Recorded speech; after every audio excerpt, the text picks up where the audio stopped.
अस्सलाम वालेकुम एंड जय हिंद दोस्तों। कल्पना कीजिए आप एक सुबह उठते हैं और दुनिया की सबसे संवेदनशील जगह मिडिल ईस्ट से खबर आती है कि ईरान के सबसे शक्तिशाली नेता एक एयर स्ट्राइक में मारे गए हैं। अमेरिका कहता है जस्टिस हुआ है और ईरान कहता है यह एक युद्ध है। लेकिन सच क्या है? और सबसे बड़ा सवाल, क्या हम वर्ल्ड वॉर की तरफ बढ़ रहे हैं? रिपोर्ट्स के अनुसार आखिर हुआ क्या था?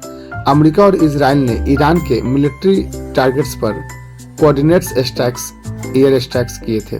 टारगेट क्या था? मिसाइल फैसिलिटीज, स्ट्रेटेजिक बेस और रिपोर्टली सुप्रीम लीडर्स कंपाउंड्स। इसके बाद पूर्व अमेरिकी राष्ट्रपति डोनाल्ड ट्रंप ने दावा किया कि ईरान के सर्वोच्च नेता अली खामनेई मारे गए। उन्होंने इसे कहा justice for the people of Iran. लेकिन ईरान ने तुरंत जवाब दिया हमारे नेता सुरक्षित हैं। यहीं से कंफ्यूजन और टेंशन शुरू होता है। एक इंसान इतना महत्वपूर्ण क्यों है? आप सोच सकते हैं एक नेता की मौत से पूरी दुनिया क्यों हिल रही है?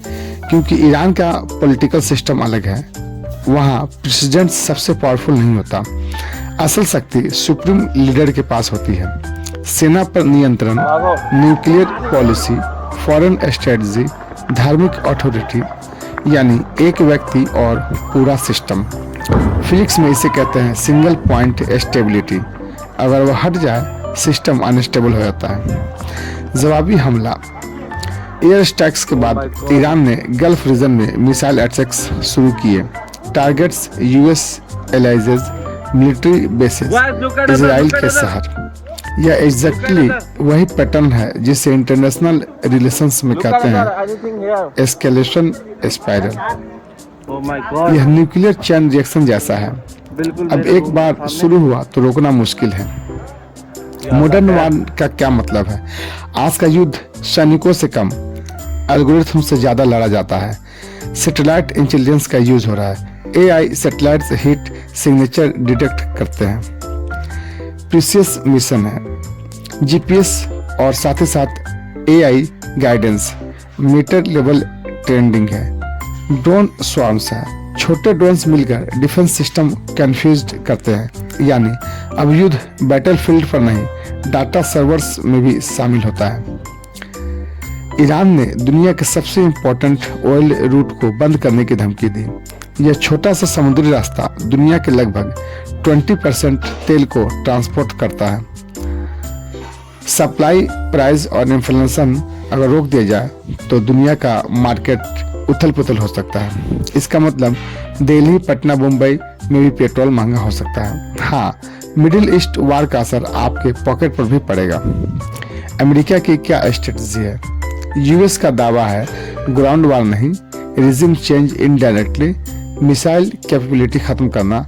लेकिन इतिहास क्या कहता है? इराक वार भी क्विक ऑपरेशन कहा गया था। रिजल्ट 20 साल इनस्टेबिलिटी रही। तो सवाल उठता है, क्या इतिहास खुद को रिपीट करेगा? ईरान के लोग क्या चाहते हैं? इंटरेस्टिंग बात है, कुछ लोग खुश दिखे, कुछ लोग डरे हुए हैं। क्यों?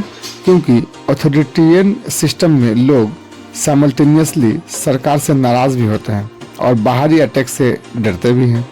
ह्यूमन साइकोलॉजी पैराडॉक्स है। यूएन की वार्निंग है। यूनाइटेड नेशन ने इमरजेंसी मीटिंग बुलाकर कहा सिचुएशन अनकंट्रोलेबल हो सकती है।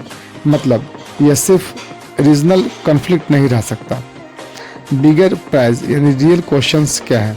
असल सवाल यह नहीं कि कौन सही है। सवाल यह है क्या पावरफुल कंट्रीज मिलिट्री फोर्सेस से पॉलिटिकल सिस्टम बदल सकती है? और अगर हर देश ऐसा करने लगे तो इंटरनेशनल लॉ का क्या होगा?